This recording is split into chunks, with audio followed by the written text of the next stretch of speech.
हम आप जानते ही दैहिक दैविक भौतिक ताप है।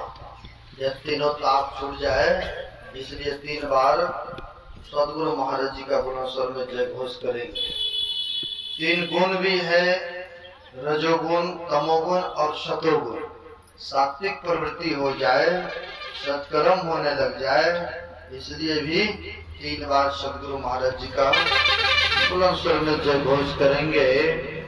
3 काल भी है, भूतकाल, भविष्य काल और वर्तमान काल। अगर वर्तमान काल ठीक रहा तो भूत भविष्य दोनों बन जाएंगे। नहीं, अभी प्रेजेंट में बैठे हैं, वर्तमान में। आइए बुलंदशहर में सदगुरु महाराज जी का 3 बार जय घोष करेंगे। बोलिए प्रेम से श्री सदगुरु महाराज की जय, श्री सदगुरु महाराज की जय, श्री सदगुरु महाराज की जय। अखंड मंडलाकारणं व्याप्तं चराचरं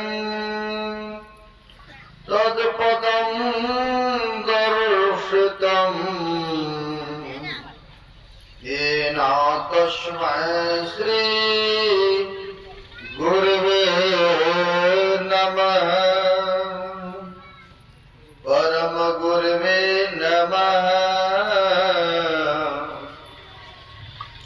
परापर गुरुवे नमः, परमात्मा गुरुवे नमः, आत्मा गुरुवे नमः। आदि गुरुदेव अनादि गुरुदेव अनंत गुरुदेव अखिल गुरुदेव चरण गुरुदेव शरण गुरुदेव श्री गुरु महाराज चरणारविंदो नमो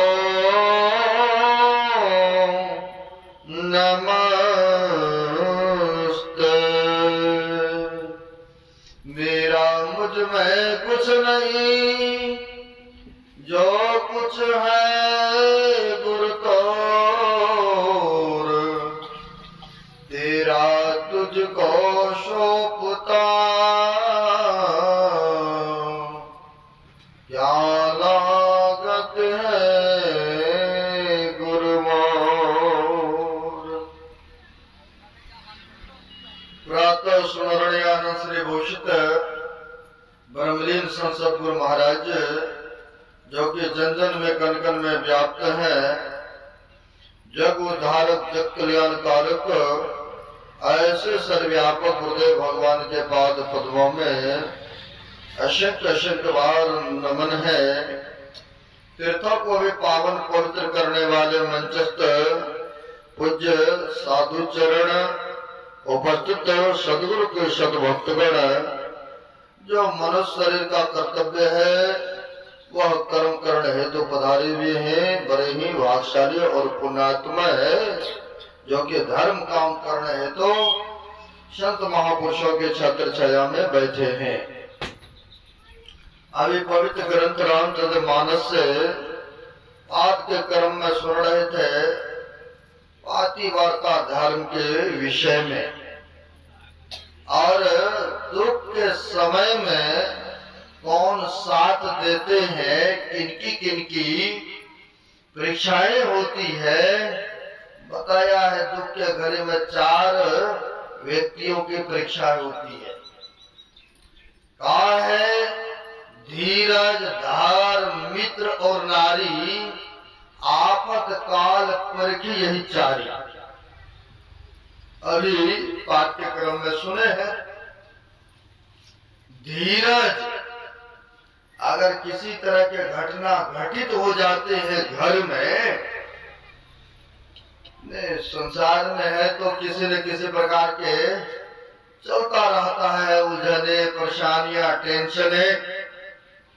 कहते हैं अगर किसी प्रकार के उलझन, टेंशन, परेशानी आ गए, और टेंशन परेशानी में व्यक्ति कई ऐसा होते हैं जो कि ध्यान, भजन, सत्संग करना या आस्था या श्रद्धा या विश्वास नहीं रखते हैं साधु महात्मा के प्रति, नहीं रखते हैं गुरु के प्रति।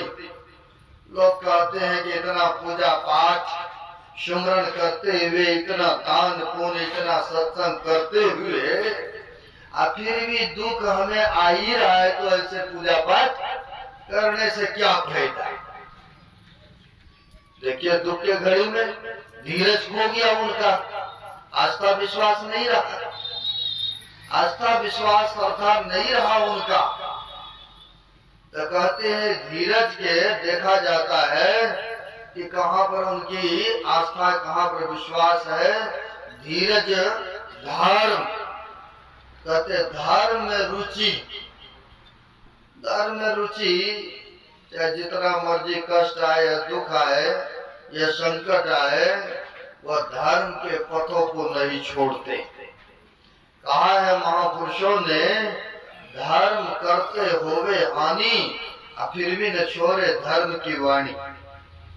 धर्म कर्म करते हुए बहुत कष्ट, बहुत दुख होता है, फिर भी जिनको विश्वास है, आस्था है, श्रद्धा है, वह धर्म की कार्य नहीं छोड़ते हैं, वह विश्वास और श्रद्धा बनाए रखते हैं।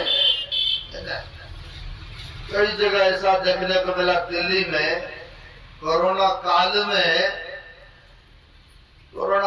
कोरोना पकड़ लिया एक सत्संगी को।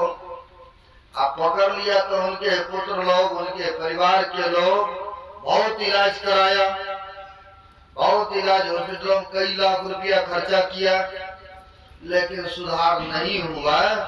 यहाँ तक कि शरीर में नहीं रहा संसार में, उनके सब परिवार के लोग सत्संग पूजा पाठ करने छोड़ दिए। यानी धर्म काम करना ही छोड़ देते हैं, धीरज खो देते हैं, विश्वास और आस्थाओं को खो देते। लेकिन कहते हैं धीरज, धर्म, धर्म को नहीं छोड़ना चाहिए, चाहे जितना मर्जी कष्ट हो, क्योंकि धर्म का ही विजय होते, धर्म का ही झंडा सदा ऊंचे रहते हैं। यहाँ पे कहते हैं धर्म की परीक्षाएं होते हैं व्यक्तियों के लिए, देखते हैं ये कष्ट में, विपत्ति में छोड़ते, ये पकड़े रहते हैं। धीरज, धर्म, मित्र, मित्र के भी संकट के, दुख के घड़ी में परीक्षाएं हुआ करते हैं। आप कहेंगे ऐसा है क्या? है? दुख के घड़ी में मित्र की भी परीक्षाएं होती है। यह संसारी ऐसा है कि जब तक आपके पास में रुपया, पैसा, धन दौलत है, तब तक तो बहुत दोस्त मित्र, बहुत सगे संबंधी देखने वाला मिल जाएगा। कहीं वही व्यक्ति धन से निर्धनता को प्राप्त कर लिया, शरीर स्वस्थ नहीं रहा, जो व्यक्ति कल साथ साथ घूम रहे थे वही आज मुंह फेरते। कहा है महापुरुषों ने, साई सब संसार में मतलब का व्यवहार यार संग ही संग बोले, पैसा रहा न पास यार मुख से नहीं बोले। कह गिरधर कवि कविराज, कोई बिन विश्वारत देखत प्रीति कर बिरला देखा। ऐसा कोई बिरला ही है बिना स्वार्थ के प्रीति और प्रेम करते होंगे, है ना। जब तक आपके पास रुपया पैसा है, शरीर सबल है, तब तक तो बहुत दोस्त मित्र, बहुत सगे संबंधी मिल जाएंगे। जैसे परिस्थिति का ऐसा हुआ, वही संग छोड़ देते, मुंह से बोलना भी दूर हो जाते हैं। कहते मित्र की परीक्षाएं भी आफत काल में ही होते। मित्र तो ऐसा होना चाहिए सुग्रीव की जैसा और भगवान श्री राम के जैसा होना चाहिए। आप लोगों को पता है जब रावण ने सीता माई का चोरी कर ले और वहां पर चोरी करके लेके चले गए, तो खोजते खोजते भगवान श्री राम पहुंचे हैं जंगलों में। पहले मुलाकात हुई हनुमान जी से। जब हनुमान जी से मुलाकात होते हैं तो हमारा राजा है यही पर्वत पर, चलिए। जब गए हैं वहां पर तो दोनों का दुख तो एक ही है, सुग्रीव का भी दुख और भगवान राम का भी दुख। सुग्रीव के पत्नी को भी बाली ने रख लिए थे ना, धन दौलत घर मकान दुकान सब उन्होंने अपना लिया था बाली ने, और इनको वहां से भगा रखा था, है ना। दोनों का दुख तो एक ही था। लेकिन जब वहां पर प्रभु श्री राम पहुंचते हैं सजरों, दोनों में मित्रता होती है, तो उसने अपना दुख सुनाया, इसने अपना दुख सुनाया। लेकिन भगवान श्री राम ने कहा, मित्र आप चिंता मत करो, पहले हम तुम्हारे ही दुख का दूर करेंगे, तुम्हारे दुख को हम अवश्य दूर करेंगे। जब कहा कि तुम्हारे दुख को दूर करेंगे, बाली को हम मारेंगे, तुम्हारे पत्नी को वापस दिलाएंगे, राजपाट सब वापस दिलाएंगे, तो हुआ बाली तो बड़े बलशान है, बलवती है, वो तो बड़े ताकतवर है, और भी उनका वर है किसी देवताओं का, जो आमने सामने लड़ेंगे उनका आधा बल बाली में आ जाएंगे। प्रभु आप कैसे उनसे लड़िएगा, बड़े बलशाली है बाली, आप पार नहीं पाइएगा, रहने दीजिए रहने दीजिए। कहा नहीं नहीं, हम अवश्य उनको मारेंगे और तुम्हें राज्यपाट तुम्हारी पत्नी को हम वापस दिलाएंगे। कहा प्रभु कहीं हमारे चलते कहीं आपकी भी मृत्यु हो जाए तो सब दिन का बदनामी होंगे, प्रभु आप रहने ही दीजिए। कहा क्या तुम्हें हमारे पर विश्वास नहीं हो रहा है क्या? कहा विश्वास तो क्या बताऊं, वो भाई अब बलशाली तो कैसे विश्वास। कहा हाँ विश्वास तब हो जाएंगे हमें पूर्ण रूपे। यह गाछ है, इस गाछ को एक बाण में, कई गाछ एक लाइन से था, का इसको अगर आप एक बाण में काट गिराते हैं तब हमें विश्वास हो जाएंगे कि अवश्य बाली को आप मार देंगे। ठीक है मित्र, तुम्हारे विश्वास के लिए लो, आप जैसे कहते हो वैसे करने के हम तैयार हैं, तुम्हें विश्वास दिलाने के लिए। ऐसा बाण छोड़ा प्रभु श्री राम ने, कई गाछों के एक बाण में ही धराशायी कर दिए, गिरा दिए। अब फिर पूर्ण विश्वास हो गया इनको, पूर्ण रूपे विश्वास होते कि नहीं अब जो है बाली मारे जाएंगे वास्तव में, है ना। सजनों हुआ क्या, बाली को मारा है, और बाली को मारा है और इनको राज्य दिलाए हैं, इनकी पत्नी को वापस किए हैं। मित्र तो वो होते हैं। बाद में फिर भगवान श्री राम को भी भालू बंदरों ने सहायता की है ना, सेतु बांधने में, लंका जाने में। यानी एक मित्र दूसरे मित्र को सहायता करते हैं। लेकिन आजकल के संसार के मित्र ऐसे सब व्यक्ति, ऐसे सब मानव है, ऐसे सब प्राणी है, क्या कहा जाए, मुंह में तो राम है, मीठी बोलियां है, लेकिन अंदर कुछ और चल रहा है, अंदर कुछ और चल रहा है। कैसे इस मित्रों का हाथ जेब से निकाल के अपनी जेब में डालने, मुंह पर तो मीठी मीठी बातें। सज्जनों कभी कभी महर्षि संसेवी प्रमंड जी महाराज कहानी कहा करते थे मित्र के बारे में, क्योंकि आया है 4 चीजों की आपातकाल में ही परीक्षाएं होती है। कहा मित्र कैसा होना चाहिए, मित्र का धर्म क्या है। कभी कभी प्रवचन के क्रम में महर्षि संसेवी प्रमद जी महाराज कहा करते थे, सुनाया करते थे, कहा बचपना का मित्र था, एक तो धनी मनी मित्र, एक बेचारा गरीब थे, लेकिन दिल से मित्रता होती है, दोनों में बड़ी घनिष्ठता। कहीं जाना तो दोनों साथ में जाना, कोई कार्य करना तो दोनों साथ में मिलके करना, स्कूल में जाना दोनों साथ में जाना, दोनों में काफी ऐसे घनिष्ठता प्रेम थे। दोनों बड़े हुए, दोनों के शादी विवाह हुए।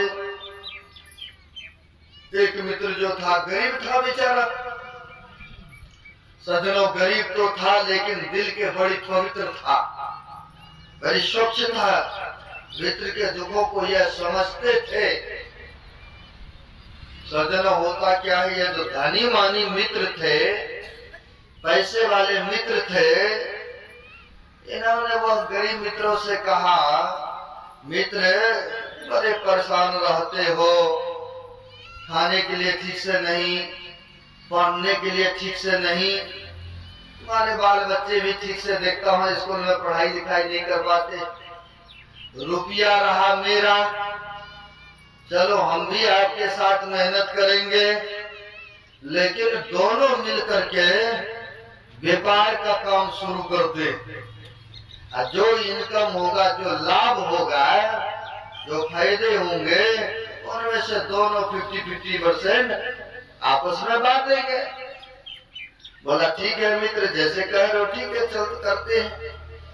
दोनों मित्र मिलकर के गांव से ही छोटा मोटा व्यापार करना प्रारंभ किए। छोटा मोटा व्यापार खरीद बिक्री करते करते करते बड़ा व्यापार बन गए। धीरे धीरे तो आगे बढ़ते ही है लोग, धीरे धीरे आगे बढ़ता गया। सज्जनों बहुत बड़ा व्यापार बन गए और धीरे धीरे रुपया पैसा भी बढ़ता चला गया, इनकम बहुत बड़ा व्यापार बन गए। अब यहाँ से खरीद के जो भी मकई है, गेहूं है या चावल है, बाहर सेल करते थे, बाहर भेजते थे, है ना, बाहर सेल करते थे, ट्रकों के ट्रक बहुत सारे खरीदा और यहाँ से बाहर सेल के लिए ले गए। जब वहां पर गए तो देखा रेट भाव कुछ भी नहीं, सोचा हमें तो घाटा दिख रहा है, सो क्यों नहीं लेकर के गोदाम यहीं पर रख देते, पैसे वाला था ही।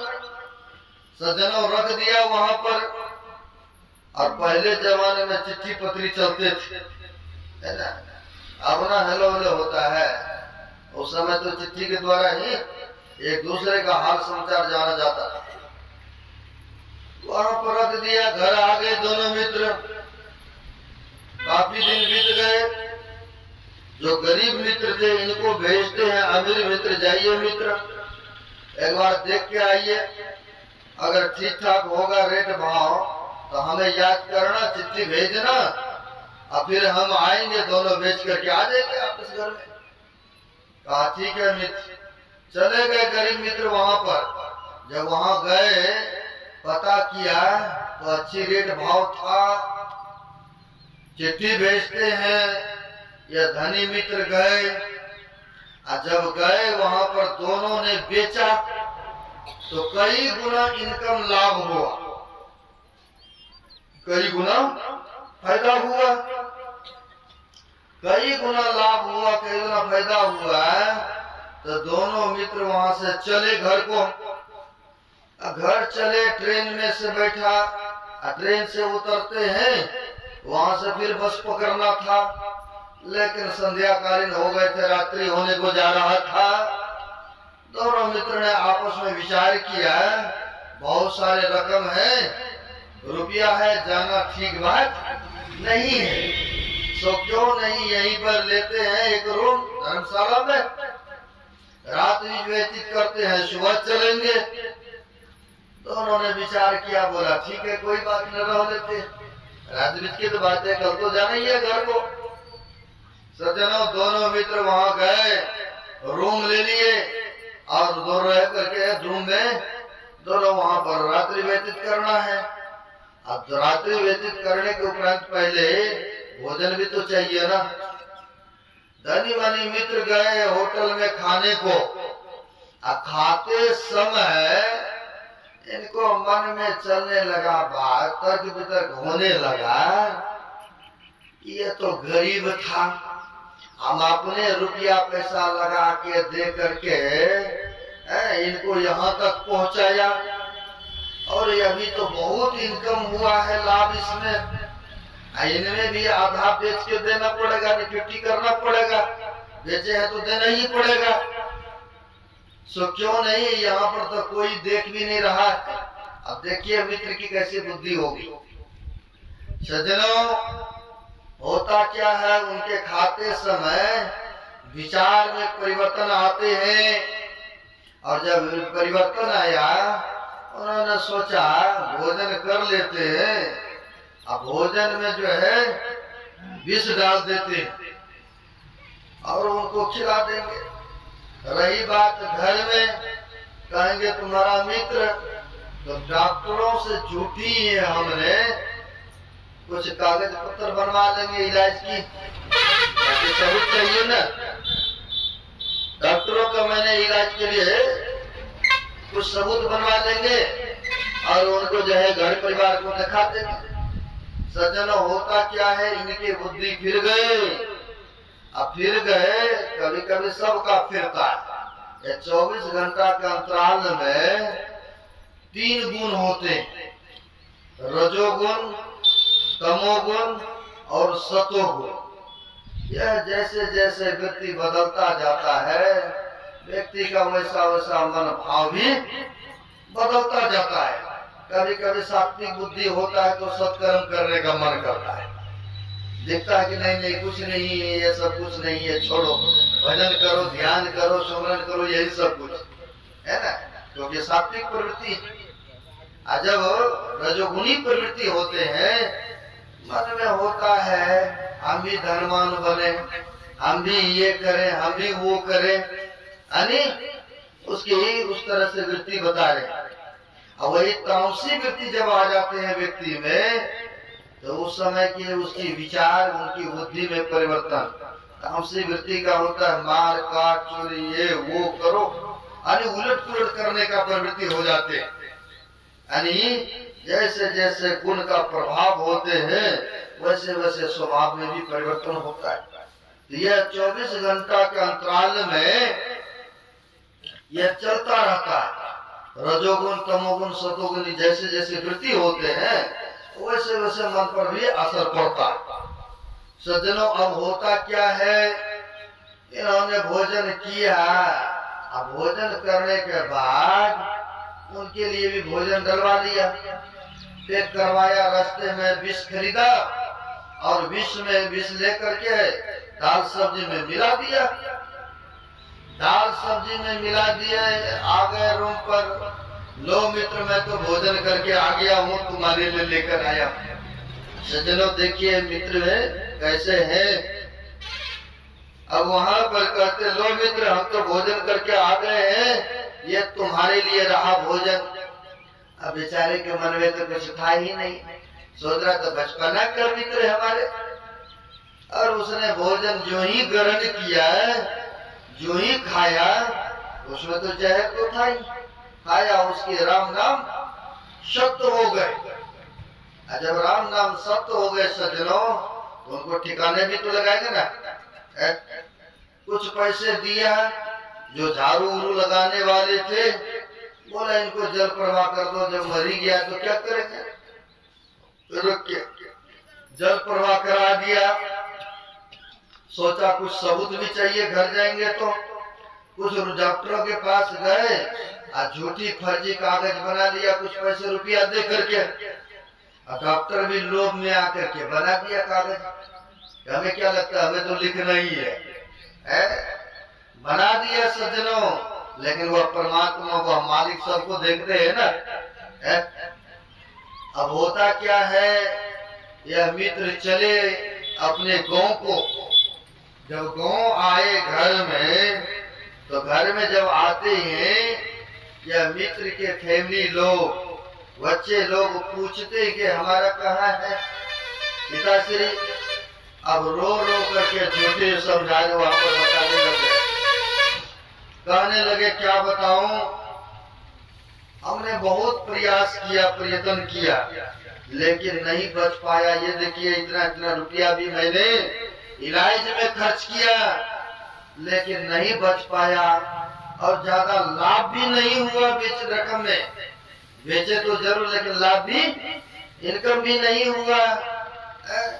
क्या करें, नहीं रहा हमारा संसार में मित्र। घर के लोगों को भी हुआ है, इतना करीबी का हो सकता है, लेकिन यहाँ पर तो कुछ और किया है सज्जनों। लेकिन यह जो धनी मानी मित्र थे, इनको नहीं तो पुत्र हो रहे थे, नहीं तो पुत्री ही जीवन में, है ना, नहीं बेटा नहीं बेटियां ही थे। लेकिन क्या था, वो परिवार को तो दोस्त के मित्र के जो परिवार थे, उनको समझा बुझा करके जो जैसा भी हुआ उनको शांत कर दिए। लेकिन समय आने पर इनके घर में एक पुत्र जन्म लिया। वर्षों बाद इनके घर में पुत्र जन्म लेते हैं, अब बड़ा खुश होता है, मने मन बाप कहलाया तो बाप किया, बाप किया तो बाप कहलाया। अब बड़ा खुश हो रहा है मने मन। रुपया पैसा तो था ही, बढ़िया स्कूलों में उनकी पढ़ाई लिखाई के लिए एडमिशन कराया, पढ़ाने लिखाने लग गए हैं। अब पढ़ लिख रहे हैं, जब शादी की योग्य हुआ तो शादी भी कर दिए अच्छे घरों में। तो जैसे शादी करके आए, अब वैसे ही उसी रात में सख्त बीमार पड़ गए। अब सख्त बीमार पड़ गए लड़का। अब जब बीमार पड़े तो यहाँ वहाँ इलाज के लिए बहुत बड़े बड़े हॉस्पिटल लेके गए, यहाँ तक कि विदेशों में भी इलाज कराए, लेकिन कहीं सक्सेस नहीं हुआ। डॉक्टर ने जवाब दे दिया।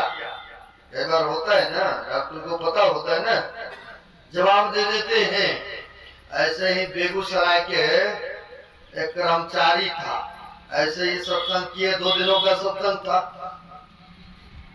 वह सत्संग जैसे संपन्न हुआ, आ गए हमारे भाषा में, कहा महाराज अभी जो ये स्व शरीर में देख रहे हैं ना, ये सदगुरु महाराज की कृपा है।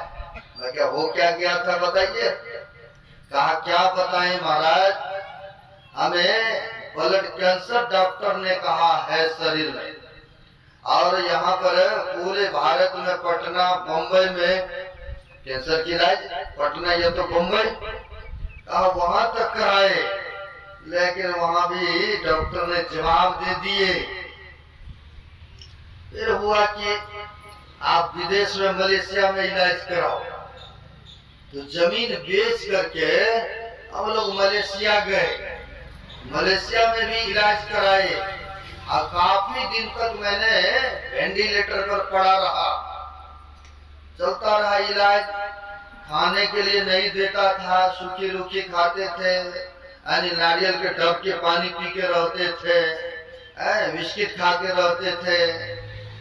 डॉक्टरों ने देखा और काफी दिनों तक इलाज किया, वहां भी सक्सेस नहीं देखा। डॉक्टर ने जवाब दे दिया, है ना, यह सच्ची घटना में दिखा रहा हूं आपको।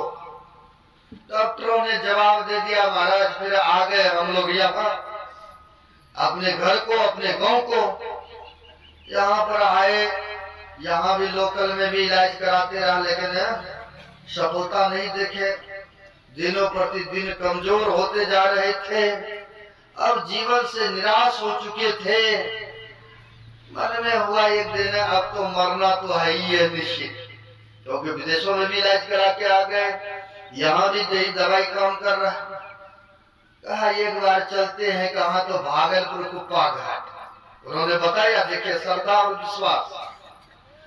कहा हम आ गए, घर के लोगों को कह करके ट्रेन पकड़ा, आ गए कुप्पा घाट। और जब कुप्पा घाट आए, मन में हुआ मरना तो है ही है। गर्मी का मौसम था, हमको बता रहे थे वो लोग।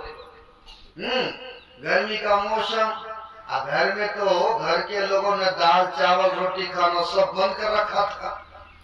मन में हुआ जब मरना है ये है घरों में, क्यों नहीं खा पी करके यहीं आश्रम में मरेंगे या स्थान में मरेंगे।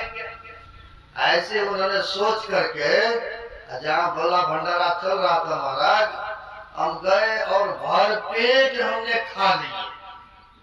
दाल सब्जी रोटी जो भी था, चावल भर पेट खा लिए। और डॉक्टर बोला था अन्न नहीं खाने को। सोचा जब मरवे करेंगे तो यहाँ क्यों नहीं मरेंगे, आश्रम में, सदगुरु के चरण में। मैंने खा लिया और घर के लोगों को फोन कर दिया मैंने, मैं यहाँ पर हूँ और मैंने भरपेट खा लिया। थोड़ा सा टेंशन भी हुआ लोगों को, क्योंकि डॉक्टर मना किए थे। कहा मैंने पार्किंग में सो गए, गर्मी का मौसम, अब तो रात भर में हमारा अंते है, घंटी बजने ही है। बेचारे ने गुरु महाराज का नाम लेकर के रात में सो गए। जब रात में सो गए, जब सुबह हुआ तो उठते हैं तो देखते हैं कि अरे अपने आप को तो मैं तो जीवित हूँ, अभी तक मरा नहीं हूँ। फिर घर में फोन करते कि हम जीवित हैं, हमको कुछ नहीं हुआ। घर के लोग को भी हुआ है कि चलिए सदगुरु की चरण शरण में सजना। वहां पर कई दिन तक वो रह गए वहां। अब सदगुरु महाराज का जो भंडारा था, भंडारा खाते रहा और रहते रहा। जितना बल पड़ता था ध्यान सत्संग करते थे, क्योंकि जहाँ पर महापुरुषों का चरण पड़ते हैं, जिस स्थल पर तपस्या करते हैं, वह जगह भी पूजनीय योग हो जाते हैं, नमन की योग होते। अब यह कई दिन तक वहीं पर रहे, थोड़ा थोड़ा सेवा भी करने लगे। अब जब खाइएगा तो शरीर में ऑटोमेटिक है, स्वाभाविक है। शरीर में जब अन्न लगेगा तो ताकत भी महसूस होगा। शरीर में ताकत भी तो स्वाभाविक है, महसूस होना ही है। अब यह बेचारा कई दिन तक रहे और सेवा करते रहे और खाते रहे। कई दिन तक तो बोला हम रहते रहे और सेवा करते रहे और खाते रहे। जब कई दिनों तक खाया पिया रहा तो शरीर में हमें ताकत बुझाने लग गए। स्वाभाविक है ना, दूध पीजिएगा तो शरीर में ताकत पौष्टिक तो होगा ही। बोला कई दिनों तक मैंने रहा और शरीर में हमें धीरे धीरे ताकत बुझाने लग गए। आज जब हम कई दिनों के बाद डॉक्टर के पास हम पहले बार बार ही गए, डॉक्टर से मैंने बोला फिर से ब्लड लीजिए तो चेक कीजिए तो ब्लड कैंसर है भी है या नहीं है। सजना वहां पर डॉक्टरों से जब चेक कराया तो कहते हैं डॉक्टर की कौन सी दवाई लिए आपने, अब तो कोई बीमारी ही शरीर में नहीं है।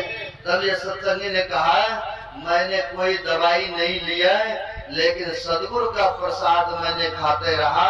सदगुरु की कृपा है, सदगुरु की दवाई है, उन्हीं की देन है। कहा कि अब तो आपके शरीर में ब्लड कैंसर है ये नहीं, ब्लड कैंसर अब है ये नहीं है, आप तो गॉड गिफ्ट हो गए। डॉक्टर ने बोला गॉड गिफ्ट है आप तो स्वस्थ हो गए। वह व्यक्ति सत्संगी हमें खुद को बता रहे थे ऐसे, महाराज सदगुरु की बड़ी कृपा रही है हमारे सज्जनों।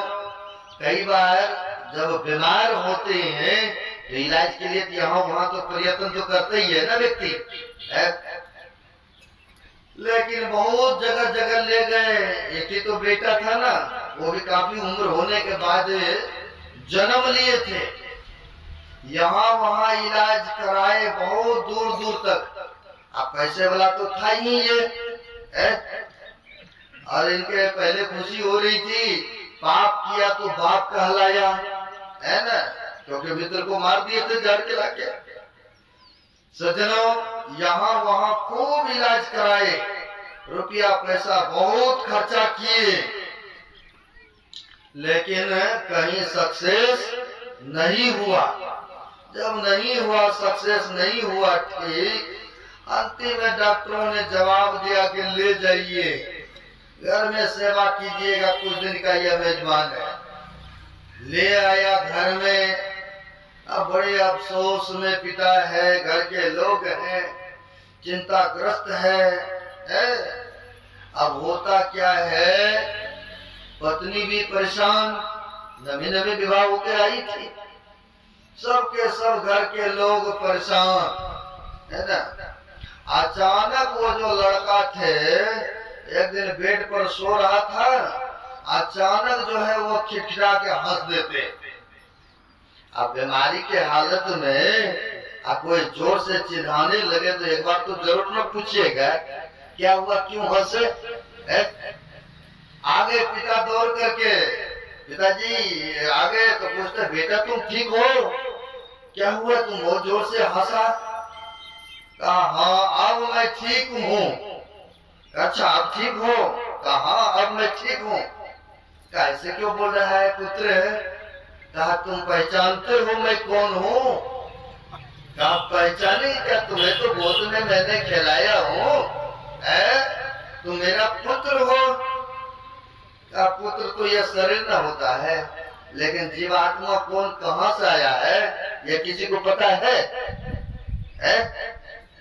अभिमन्यु को भी जब घेर करके मार दिए, अर्जुन खोजते खोजते चले गए चंद्रलोक। ऐसा डांट लगा, ऐसा फटकार लगा, एक जन्म में हम आपका पुत्र बने तो खोजने के लिए यहाँ पहुंच जाए, चंद्रलोक में आ गए। आज आपको पता है कि तुम कितने बार मेरा पुत्र बने हो। शारीरिक न कहते मेरा भाई है, मेरा बाप है, मेरा बहन है, मेरा ये है न, लेकिन जीव जो ये रहने वाला कौन कहाँ से आया ये किसी को ज्ञात है, किसी को पता है? यही गुप्तनीय विषय है। अब वहां पर कहते हैं कि अब मैं ठीक हूँ। कहा बेटा ऐसे क्यों बोल रहे हो, बताओ। कहा आप पहचाने। कहा पहचाने क्या, तुम मेरा बेटे हो। कहा बेटा तो यह शरीर न होगा, लेकिन हम वही हैं जिसको आपने पैसे के लोभ में हमें जहर दे करके आपने मार दिए थे। वही मैंने कर्जा वसूल करने के लिए आपके घर में पुत्र रूप में मैंने जन्म लिया हूँ, अब मैंने कर्जा वसूल कर लिया हूँ, अब मैं जा रहा हूँ। बोला अच्छा वही हो। अब तो बेचारा सिर पर हाथ धर करके ने अफसोस करेंगे ना, चिंता में तो डूबेंगे ना। अब चिंता में डूबे तो लगे हाथ, वो कहते हैं जो मरने वाला था इनका पुत्र रूप में जन्म लिए थे, तो कहते हैं तुम तो कर्जा वसूल करने के लिए आए थे, लेकिन ये तो विद्वान बन गई, इनको विवाह करके लाए, ये तो विधवा बन गई, इनका क्या कसूर था? इनका भी कसूर था। क्या कसूर? का पैसे के लोभ में ये पीछे डॉक्टर थे, पिछले जन्म में डॉक्टर थे, झूठी फूटी कागज इन्होंने बना दिया था, इसलिए अब इसको भुगतना पड़ेगा। सज्जनों मित्र ऐसा मित्र नहीं चाहिए ना, कह करके शरीर छोड़ दिए। तो यही कहते हैं धीरज धर मित्र और नारी। चौथा है नारी की भी परीक्षा विपत्ति काल में ही होते हैं। चाहे घर में जितना मर्जी संकट आ जाए, अगर पति ठीक से कमा नहीं पाते हैं, रोगग्रस्त हैं, परेशान हैं, लेकिन ऐसे पति का भी दुख के समय में भी पत्नी का धर्म बनता है सेवा करना चाहिए, है ना, सेवा करना चाहिए। लेकिन ऐसा बहुत कम ही देखने को मिलता है।